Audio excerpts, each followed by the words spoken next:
Poursuivons le parcours historique du Tchad depuis sa déclaration de république en 1958. Cette analyse met en lumière les luttes pour l'indépendance et la souveraineté ainsi que les contributions significatives des Tchadiens et Tchadiennes dans la construction de la nation. Le jeudi dernier, le président de la République du Tchad, Mahamat Idriss Déby Itno, a présidé une réunion importante au palais Tomoy dédiée à l'évaluation et au suivi du système éducatif national. Et puis, réaction du Rassemblement du peuple pour la refondation de la justice et de l'égalité face au rejet de la candidature d'Issa Hussein Doungous, les membres du parti lancent un appel à la mobilisation pour la justice. Bienvenue dans ce journal si vous nous rejoignez, le développement. Il y a maintenant 66 ans que le Tchad a été déclaré république. Quel a été le processus qui a mené ce jeune pays surnommé Toumaï à se transformer en nation républicaine? La manière dont les Tchadiens perçoivent la journée de proclamation de la République du Tchad, célébrée le 28 novembre, varie d'une personne à l'autre. Cependant, cette date est souvent éclipsée par les célébrations du 11 août et du 1er décembre. Pafing Djoré-Omer nous en parle. À travers la ville de N'Djamena, le 28 novembre, journée de la proclamation de la République du Tchad, n'est pas perceptible comme les autres fêtes nationales. Les signes annonciateurs des activités festives sont invisibles. Pas de décor embellissant la cité, pas de défilé public, alors que cette journée est décrétée fériée et chômée sur toute l'étendue du territoire national.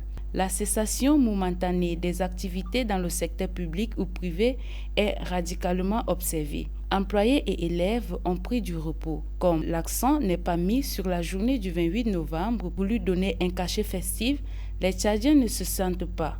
Mahamat Yesko Brahim, président du Mouvement démocratique africain, la programme comme une journée qui mérite une célébration nationale, mais craint les dépenses liées à l'organisation d'une activité festive. Et vous savez qu'aujourd'hui, notre pays est un peu en crise. Ça coûte cher, les fêtes de l'indépendance. Quand on a dit on va fêter le 11 août, le 28, le 11 août, le 1er décembre, ça va coûter très cher pour le pays. Mais quand même, la date où on a eu notre proclamation de l'indépendance, les Tchadiens doivent se reposer. Et le 11 août, on doit fêter conformément avec un budget colossal sur l'ensemble du pays. Et le 1er décembre, c'est la fête des militaires. Et les prises d'armes, tout le monde va aller assister. C'est la fête de la proclamation de l'indépendance. C'est une fête où tout le monde va se reposer chez eux pour dire que vraiment on est en indépendance. La République est une chose publique. Suivant ce sens, le Tchad est une chose publique le 28 novembre 1958.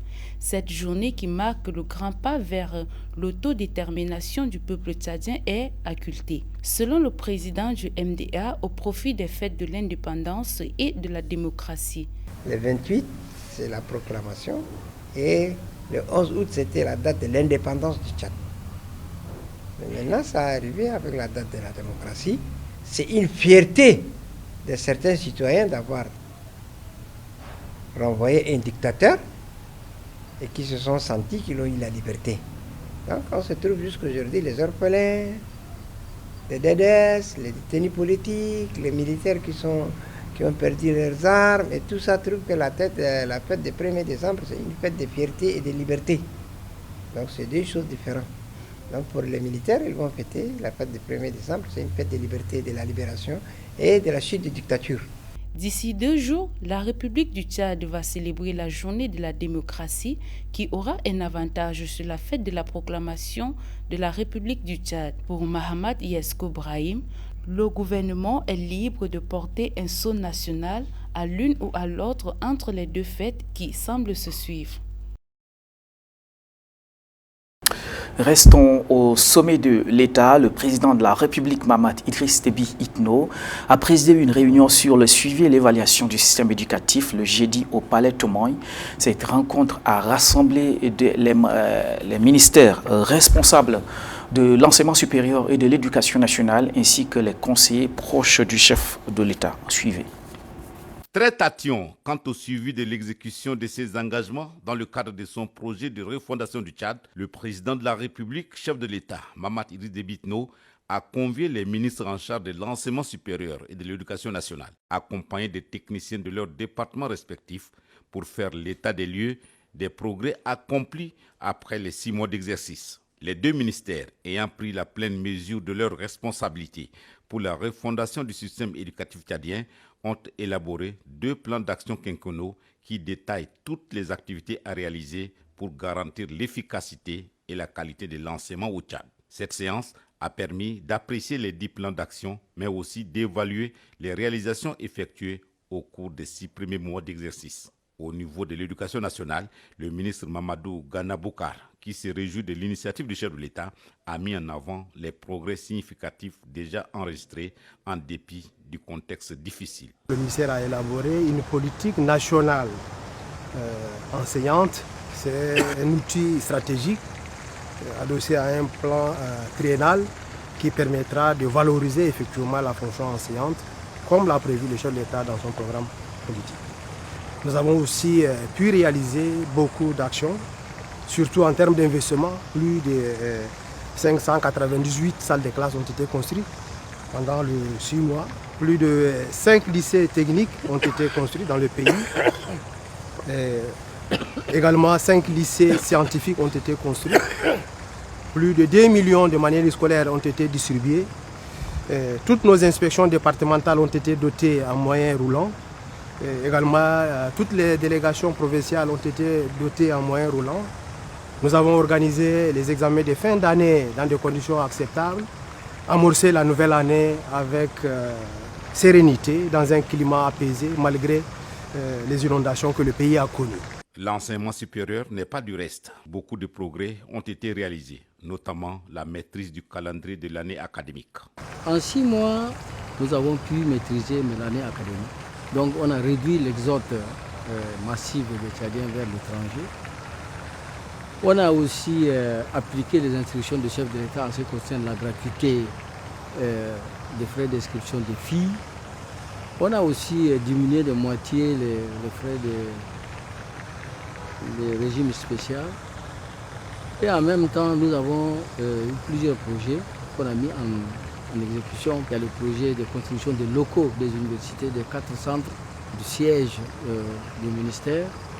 Il y a aussi un projet qui s'appelle professionnalisation de l'enseignement supérieur. Les plans d'action quinquennaux présentés par les 2 départements ministériels contiennent une batterie d'actions allant de la construction des infrastructures à la formation et au recrutement des enseignants, en passant par les manuels et didactiques scolaires en phase avec les exigences de l'heure. De plus, pour plus d'efficacité, ces planifications ont été faites pour arrimer le système éducatif à la décentralisation qui sera mise en œuvre à l'issue des élections législatives et locales du 29 décembre prochain.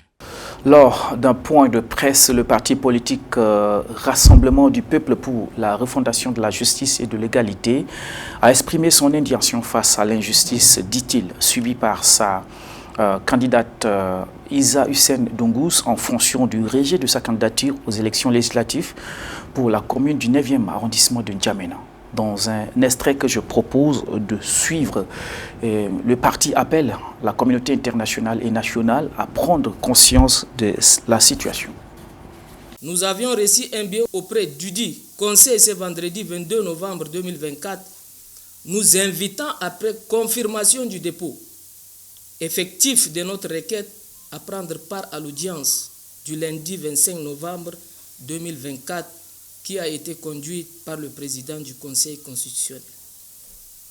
Malheureusement, pour nous et sur la base de la lecture faite lors de l'audience, triste est de constater que notre requête n'a pas été citée dans le répertoire des requêtes déposées au niveau du Conseil constitutionnel. En plus, nous ne retrouvons non plus notre nom sur la liste définitive des candidats retenus par le Conseil constitutionnel pour les élections législatives à venir. Cette omission répétée constitue une injustice flagrante. Le RAPGEC dénonce publiquement la violation de ses droits fondamentaux et appelle l'opinion nationale et internationale à témoigner de cette situation. En tant que parti politique œuvrant pour la refondation de la justice et de l'égalité, nous poursuivrons notre engagement indéfectible pour construire une société plus juste où les droits de tous doivent être reconnus, respectés et protégée, sans aucune sorte de distinction ou de considération.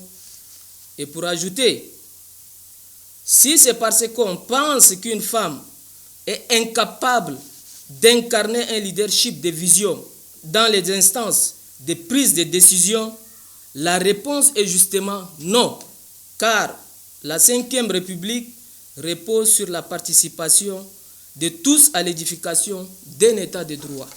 Non à l'injustice de toutes sortes. Non à l'exclusion des femmes dans le processus du développement de notre cher et beau pays, le Tchad. Non à la promotion de la culture de détérioration du leadership féminin. Non à l'encouragement de la culture de la phallocratie. Et oui à la mise en application intégrale des règles juridiques, garant d'un état de droit dans l'intérêt général et pour l'avenir de tous les Tchadiens. Place maintenant à l'éducation dans le cadre du mois de la lecture célébré chaque novembre. Les bibliothèques de la ville d'Abéché ont mis en lumière une préoccupation majeure.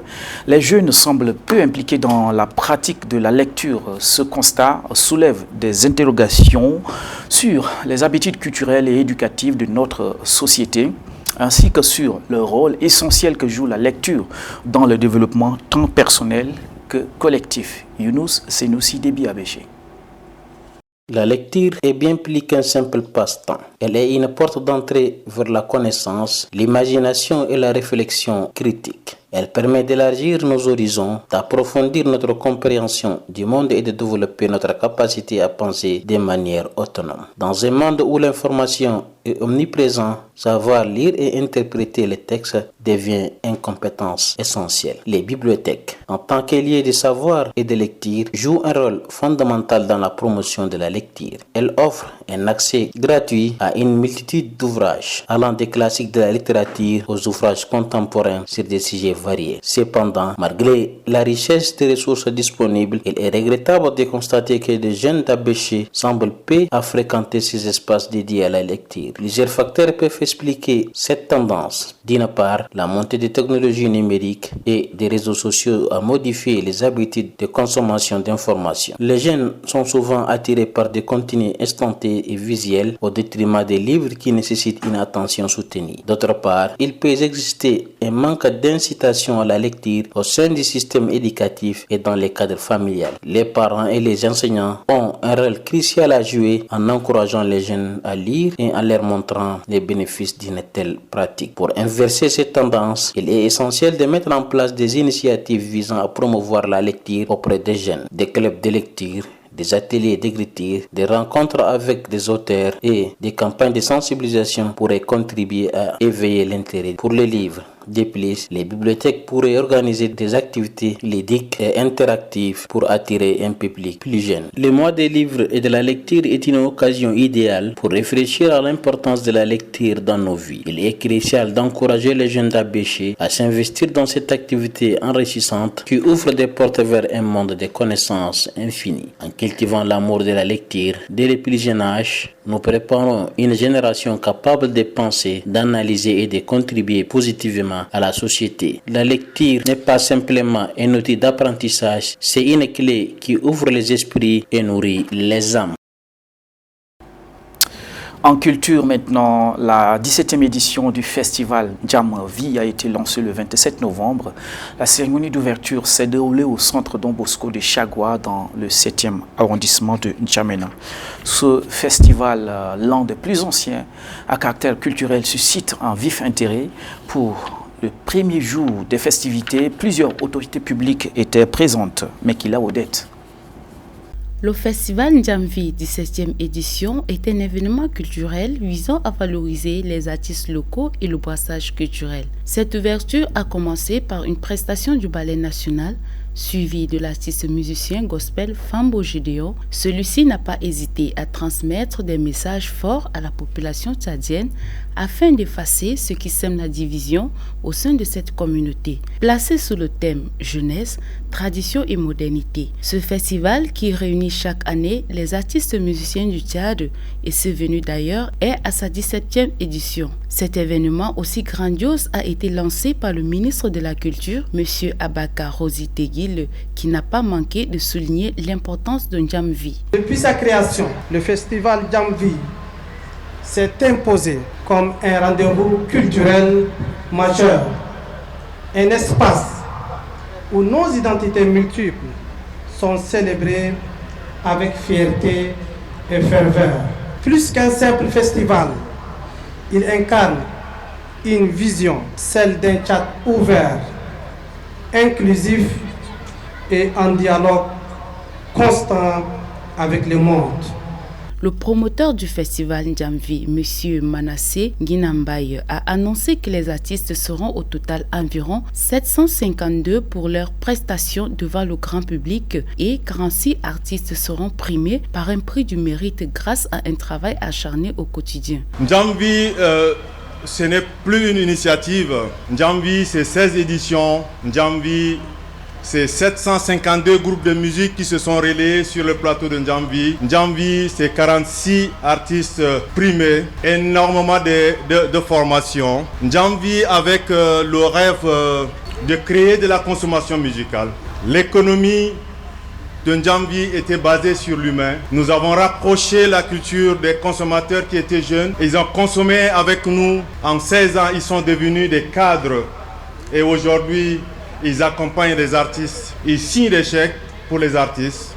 Cette année, Ndjamvi porte un cachet particulier avec un nouveau concept dénommé Plateau éclat de femmes. N'Djamena vibrera au rythme de Ndjamvi jusqu'au 1er décembre 2024 au centre Don Bosco de Chagua, dans le 7e arrondissement de la cité capitale.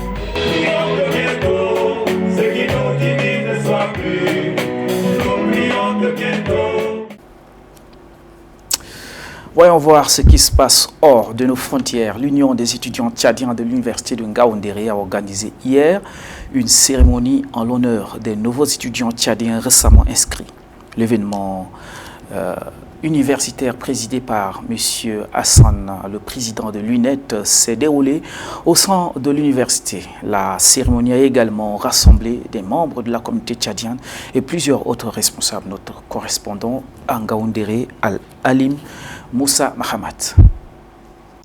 Une ambiance festive et un climat de partage s'essuie visiblement sur le visage des participants. Cette cérémonie d'accueil des nouveaux étudiants venus des pays de Toumaï intercamerounais a pour objectif non seulement de leur souhaiter la bienvenue, mais aussi leur informer sur la réalité de la vie estudiantine. Le président de l'Union des étudiants tchadiens, Mohamed Hassan Ali, n'a pas caché sa satisfaction et exhorte ses compatriotes à la vigilance et à promouvoir l'excellence académique. Comme vous le savez, l'université est un lieu de formation, mais également un lieu de rencontre, d'échange et de partage. Nous sommes convaincus que vous allez trouver ici un environnement propice à votre réussite académique. Le représentant du Concile insiste sur la question de vigilance et invite les étudiants à maintenir un contact étroit avec les consulats tchadiens pour toute assistance. Dans les mêmes sillages, les aînés de la communauté tchadienne résidant en Ngaoundéré ont partagé leur expérience et prodigué des conseils aux nouveaux étudiants qui ont mis l'accent sur l'importance de l'entraide et de l'adaptation au nouvel environnement universitaire ainsi que le respect des valeurs culturelles et académiques. Cette initiative vise non seulement à intégrer les nouveaux étudiants dans la vie universitaire, mais également à renforcer les liens de solidarité au sein de la communauté tchadienne d'Ngaoundéré. Dans le cadre de l'aide humanitaire aux déplacés de la crise socio-politique du sud-ouest et du nord-ouest Cameroun, les acteurs de la société civile ont organisé il y a quelques jours un séminaire de tournoi aux activités génératrices de revenus. Joël Kodjemana.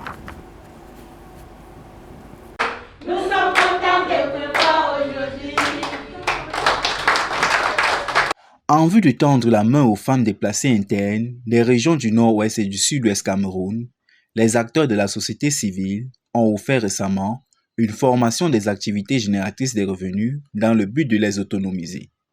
Le constat que nous avons fait est celui-là qui est que la femme ou la femme déplacée interne et celle de la communauté d'accueil n'est pas toujours indépendante. Donc il est question ici, n'est-ce pas, d'autonomiser cette femme-là afin qu'elle soit indépendante, qu'elle puisse être capable, n'est-ce pas, de pouvoir prendre en charge, n'est-ce pas, ses enfants au quotidien, de pouvoir se loger, se vêtir. Le message que nous les transmettons est celui, n'est-ce pas, de cette femme-là qui doit se lever chaque matin, penser à ses enfants, et penser à ses enfants, c'est aller se battre, utiliser ce qu'elle a eu comme rudiment aujourd'hui, comme enseignement, pour pouvoir, n'est-ce pas, devenir cette femme autonome, cette femme indépendante. Cette initiative de l'Action pour la réponse humanitaire est la bienvenue pour ces nombreuses dames.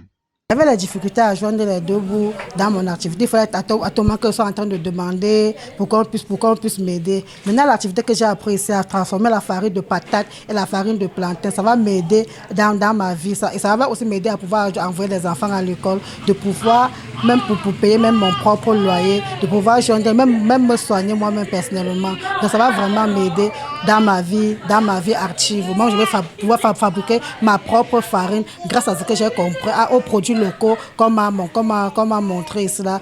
Du fait des violences et de l'insécurité dans le nord-ouest et le sud-ouest Cameroun, ces femmes ont été contraintes de tout abandonner.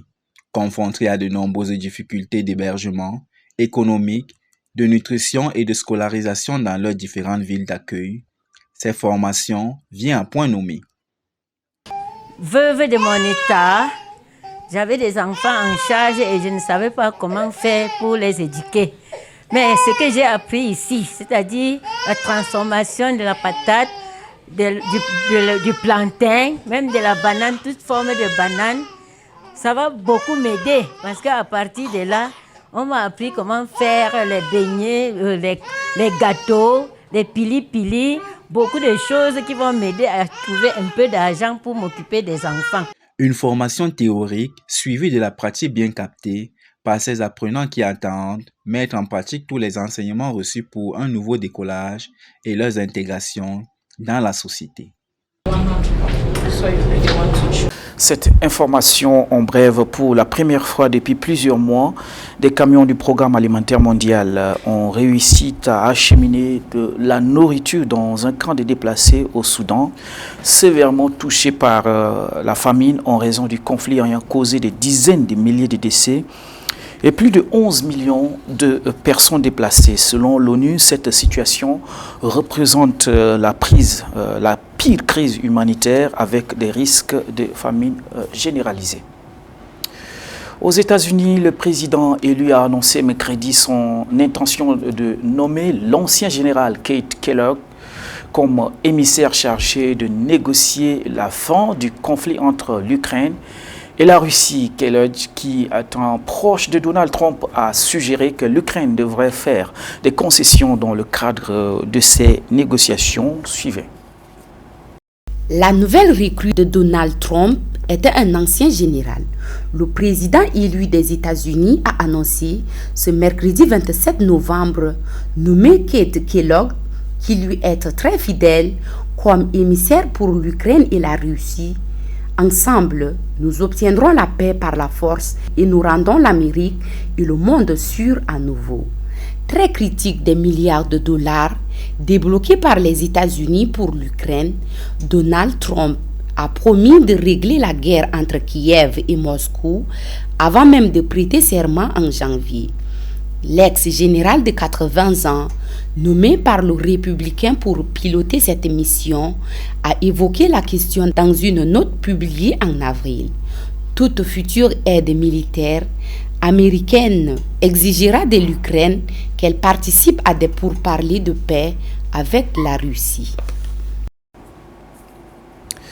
Ce jeudi, l'état-major de l'armée israélienne a condamné une violation du cessez-le-feu par le Hezbollah, rapportant selon France 24 l'armée de suspects dont certains circulent en véhicule à divers endroits au sud Liban. Des localités comme Markaba, Ouazani, Farchouba, Kiam, Taïbé et les plaines agricoles du sud du Liban ont subi jeudi matin des tirs des chars israéliens, selon France 24 citant des sources sécuritaires libanaises. Un député du Hezbollah a accusé Israël d'avoir violé le cessez-le-feu en tirant sur les civils qui rentraient dans le village le long de la frontière du Liban avec Israël. L'ennemi israélien attaque ceux qui rentrent dans leur village frontalier, a-t-il déclaré après une session parlementaire. Arrivé mercredi soir à Beyrouth, Jean-Yves Le Drian, envoyé spécial français, a assisté à une partie de la session parlementaire, lui qui est venu relancer le sujet de la présidentielle et le besoin des réformes pour un rétrécissement durable du pays. C'est la fin de cette édition. Merci de l'avoir suivi. Je vous retrouve demain, Inch'Allah.